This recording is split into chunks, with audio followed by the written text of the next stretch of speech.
Assalamualaikum warahmatullahi wabarakatuh. Baik, kami dari kelompok 4. Di sini kami akan membahas materi yang berjudul tentang asuhan sayang ibu dan ibu bersalin serta IBM persalinan, yang beranggotakan Novita Reni, Sherly Devianti, dan Faiza Mutia Wahyudi. Yang pertama yaitu asuhan sayang ibu. Asuhan sayang ibu adalah asuhan yang aman berdasarkan temuan evidence based. Asuhan sayang ibu membantu pasien merasa nyaman dan aman selama proses persalinan. Asuhan sayang ibu menghormati kenyataan bahwa kehamilan dan persalinan adalah proses alamiah.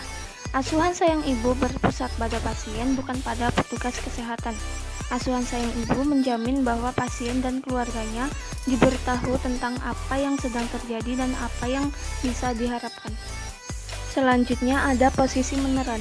Bagian dari pelaksanaan asuhan sayang ibu adalah membiarkan pasien memilih sendiri posisi untuk meneran.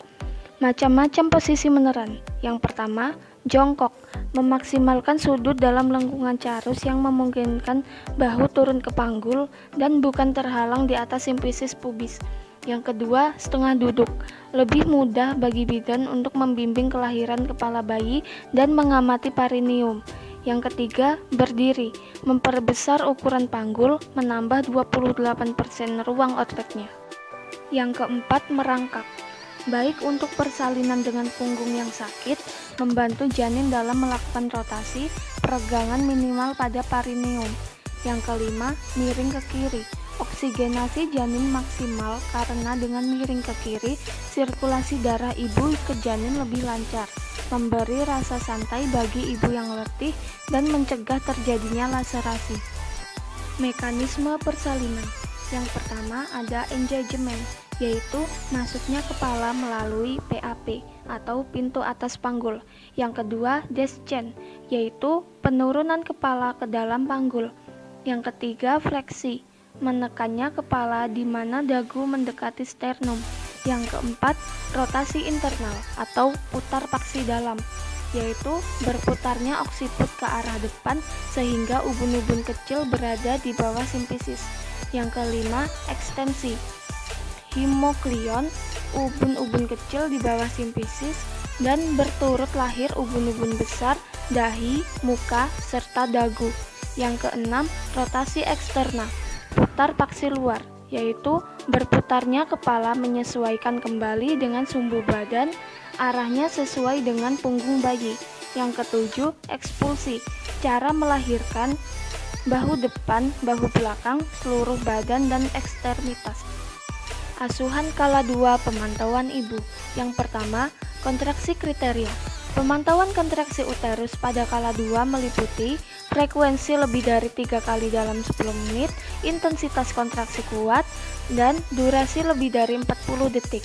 Yang kedua, tanda-tanda kala 2. Kriteria pasien yang sudah dalam persalinan kala 2 seperti merasa ingin meneran dan biasanya sudah tidak bisa menahannya, perineum menonjol, merasa seperti ingin BAB, lubang vagina dan sphincter ani membuka, jumlah pengeluaran air ketuban meningkat. Yang ketiga, tanda vital. Tujuan dari pemeriksaan ini adalah untuk mendeteksi kemungkinan adanya penyulit dalam persalinan. Tekanan darah diperiksa setiap 15 menit dengan waktu pemeriksaan di antara 2 kontraksi. Hasil yang didapat adalah adanya kenaikan sistol 10 mmHg di atas rata-rata dan nilai ini normal. Tanda vital lain seperti suhu, nadi, dan pernafasan diperiksa setiap jam. Kemajuan persalinan. Kriteria kemajuan persalinan hasil dari upaya mendorong pasien yang efektif yaitu penonjolan perineum, pembukaan anus, mekanisme persalinan, dan pada tahap selanjutnya semakin terlihatnya bagian terbawah janin di jalan lahir. Pemantauan janin. Yang pertama, saat bayi belum lahir, meliputi frekuensi DJJ, yaitu indikator yang menunjukkan kesejahteraan janin dalam uterus. DJJ diperiksa setiap 30 menit dan hasilnya ditulis dalam pantograf. Kemudian ada bagian terendah janin, berkaitan dengan posisi ubun-ubun kecil jika janin dengan presentasi kepala, letak muka, atau ubun-ubun besar yang mengindikasikan kemungkinan akan ada kesulitan dalam proses kelahiran kepala.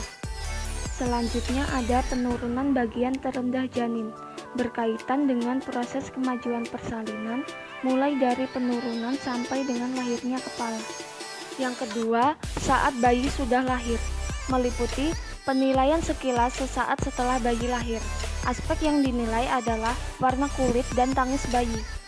Kemudian, menit pertama kelahiran sesaat setelah bayi lahir, bidan memantau dua tanda vital sesuai dengan Sigtuna Score, yaitu upaya bernafas dan frekuensi jantung. Dihitung selama 6 detik, hasil dikalikan 10 sama dengan frekuensi jantung 1 menit.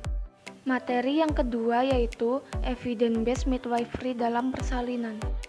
Adapun hal-hal yang tidak bermanfaat pada kala 2 persalinan berdasarkan EBM adalah: yang pertama, asuhan sayang ibu.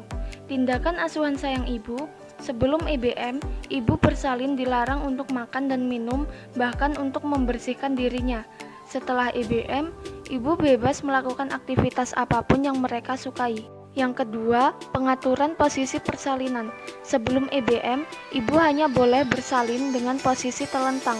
Setelah EBM, ibu bebas untuk memilih posisi yang mereka inginkan. Yang ketiga, menahan nafas saat mengeran. Sebelum EBM, ibu harus menahan nafas pada saat mengeran. Setelah EBM, ibu boleh bernafas seperti biasa pada saat mengeran. Yang keempat, tindakan episiotomi. Sebelum EBM, bidan rutin melakukan episiotomi pada persalinan. Setelah EBM, hanya dilakukan pada saat tertentu saja.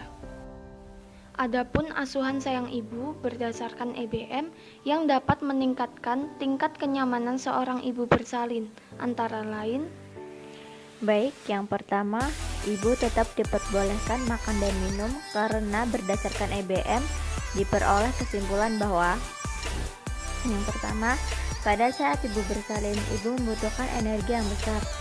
Oleh karena itu, jika ibu tidak makan dan minum, maka beberapa waktu atau ibu yang mengalami kekurangan gizi dalam proses persalinan akan cepat mengalami kelelahan fisiologis, dehidrasi, dan ketosis yang dapat menyebabkan gawat janin. Yang kedua, ibu bersalin kecil kemungkinan menjalani anestesi umum jika tidak ada alasan untuk melarang makan dan minum. Yang ketiga, efek mengurangi atau mencegah makan dan minum mengakibatkan pembentukan glukosa intravena yang telah dibuktikan dapat berakibat negatif terhadap janin dan bayi baru lahir.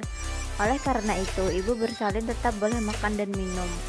Yang kedua, ibu diperbolehkan untuk memilih siapa pendamping persalinannya. Pendamping persalinan dapat memberikan dukungan baik secara emosional maupun fisik kepada ibu selama proses persalinan. Kehadiran suami juga merupakan dukungan moral karena pada saat ini ibu sedang mengalami stres yang sangat berat, tapi dengan kehadiran suami, ibu merasa sedikit rileks karena merasa ia tidak perlu menghadapi ini semua seorang diri. Pendamping persalinan juga dapat ikut terlibat langsung dalam memberikan asuhan, misalnya ikut membantu ibu dalam mengubah posisi sesuai dengan tingkat kenyamanannya masing-masing, membantu memberikan makan dan minum.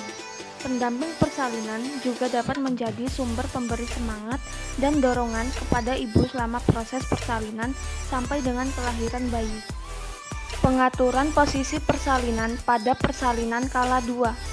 Pada saat proses persalinan akan berlangsung, ibu biasanya dianjurkan untuk mulai mengatur posisi telentang atau litotomi.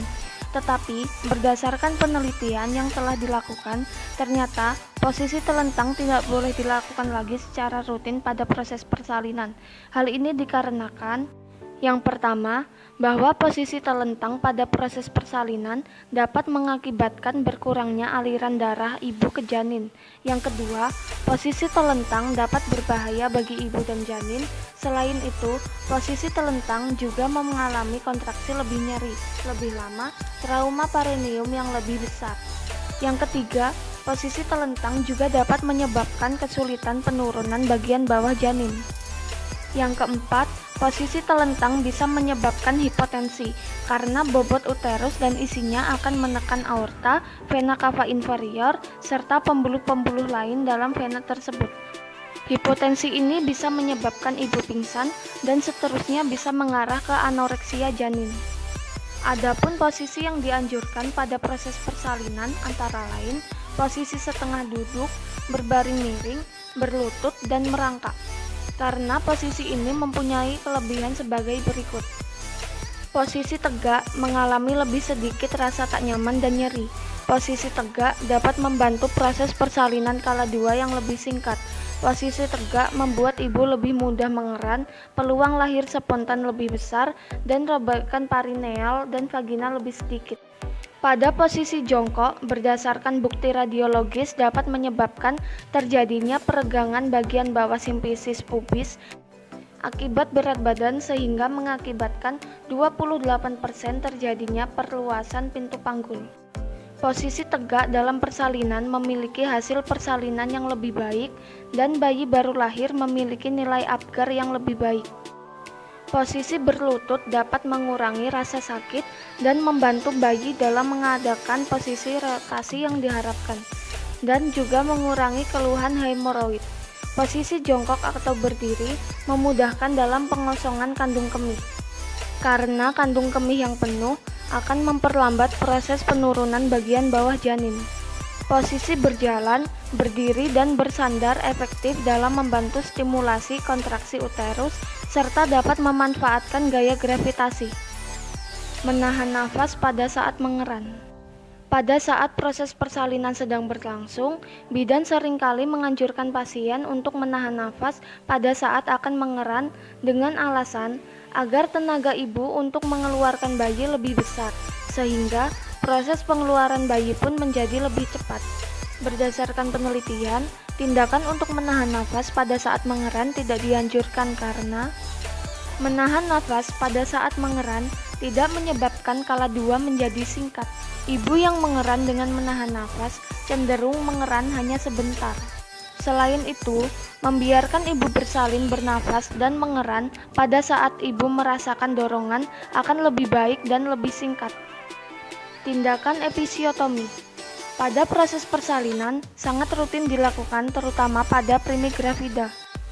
Berdasarkan penelitian, tindakan ini tidak boleh dilakukan secara rutin pada proses persalinan karena yang pertama, episiotomi dapat menyebabkan perdarahan karena episiotomi yang dilakukan terlalu dini, yaitu pada saat kepala janin belum menekan perineum akan mengakibatkan perdarahan yang banyak bagi ibu.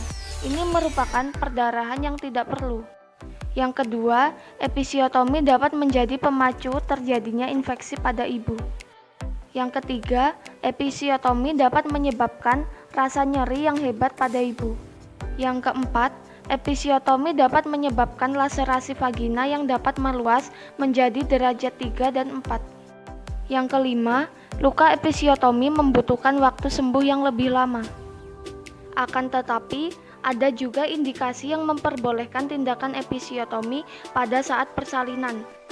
Antara lain indikasinya adalah yang pertama, bayi berukuran besar. Jika berat janin diperkirakan mencapai 4 kg, maka hal ini dapat menjadi indikasi dilakukannya episiotomi. Yang kedua, perineum sangat kaku. Tidak semua persalinan anak pertama dibarengi dengan perineum yang kaku, tetapi bila perineum sangat kaku dan proses persalinan berlangsung lama serta sulit, maka perlu dilakukan episiotomi. Yang ketiga, perineum pendek. Jarak perineum yang sempit boleh menjadi pertimbangan untuk dilakukan episiotomi, apalagi jika diperkirakan bayinya besar. Hal ini meningkatkan kemungkinan terjadinya cedera pada anus akibat robekan yang melebar ke bawah. Yang keempat, persalinan dengan alat bantu atau sungsang. Episiotomi boleh dilakukan jika persalinan menggunakan alat bantu seperti forceps dan vakum. Hal ini bertujuan untuk membantu mempermudah melakukan tindakan. Jalan lahir semakin lebar sehingga memperkecil resiko terjadinya cedera akibat penggunaan alat bantu tersebut. Demikian penjelasan materi dari kelompok kami. Kurang lebihnya kami mohon maaf. Kami akhiri. Wassalamualaikum warahmatullahi wabarakatuh.